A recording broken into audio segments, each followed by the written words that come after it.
Good morning, guys. Happy Labor Day to everybody out there. Bill McMillan here with NDWX.com. A lot to discuss in the weather department as we go ahead through the upcoming week. And for that matter, with Irma sitting down here, may even pose a threat of the remnants getting into the Ohio Valley late in the forecast period as well. So needless to say, a lot to discuss. We're starting the day off, though, very pleasant, comfortable outside. Temperatures generally in the upper 50s and lower 60s, mostly sunny conditions.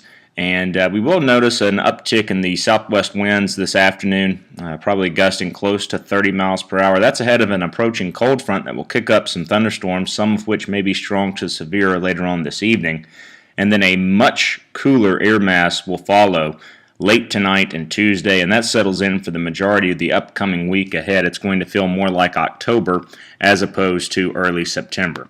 The Storm Prediction Center highlights most of the state at least under a slight risk of severe weather later on this evening, and we also notice that from areas north of Indianapolis, including Lafayette, Muncie, and Fort Wayne, there's an enhanced risk of severe weather.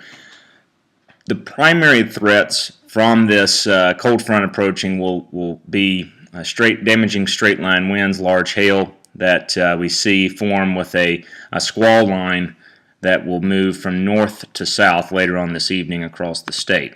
Taking a look at that, the forecast radar again, we're going to be quiet, we're going to be dry and very nice for outdoor activities through the majority of today, but as we get in here to the 6 o'clock time frame, and advance this forward, notice the squall line kind of sinking south across the state. Again, embedded storms within this line could reach severe levels, damaging straight line winds, large hail. The biggest concern is that line settles south and eventually weakens as it pushes into southern portions of the state during the overnight period. Thereafter, we dry things out. We notice a rather dramatic shift in the winds from the southwest to the northwest, and that will help usher in much, much cooler air. As far as rainfall forecast goes with this cold front, in general, we think a half inch to an inch will be likely as that line of thunderstorms sinks south across central Indiana. There will be a few embedded areas, though, of heavier totals under those stronger thunderstorms. So all in all, a good soaking ahead later on this evening with that line of thunderstorms moving through the area. And before that, southwest winds will help temperatures get up into the upper 80s. We may touch 90 degrees in a few southwestern neighborhoods across the state.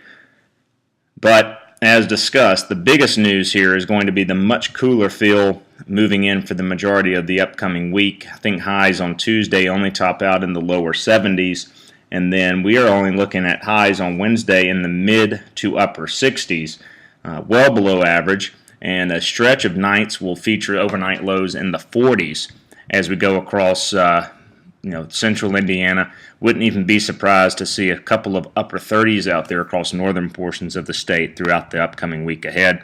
This is the GFS forecast low on Thursday morning, and you see the widespread 40s dominating really the entire Ohio Valley, but especially here across central Indiana. All right. Irma continues to gain headlines. That will be the case as we go through the next few days. Looking very healthy on the visible satellite picture here this morning. Long-term implications across Florida and eventually even into interior areas are certainly present.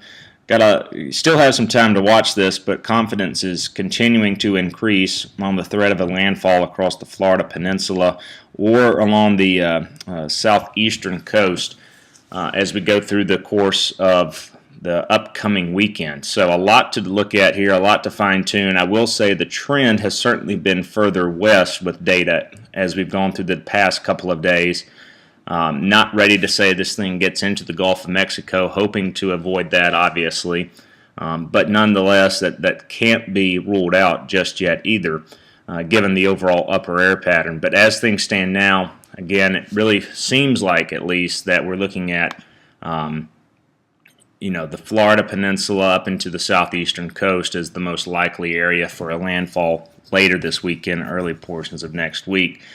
And as mentioned, we will have to keep an eye on things as far as the remnants getting into the Ohio Valley. The upper air pattern would suggest that is certainly an opportunity And if that's the case, then obviously forecast with future updates would trend wetter and a bit windy as well.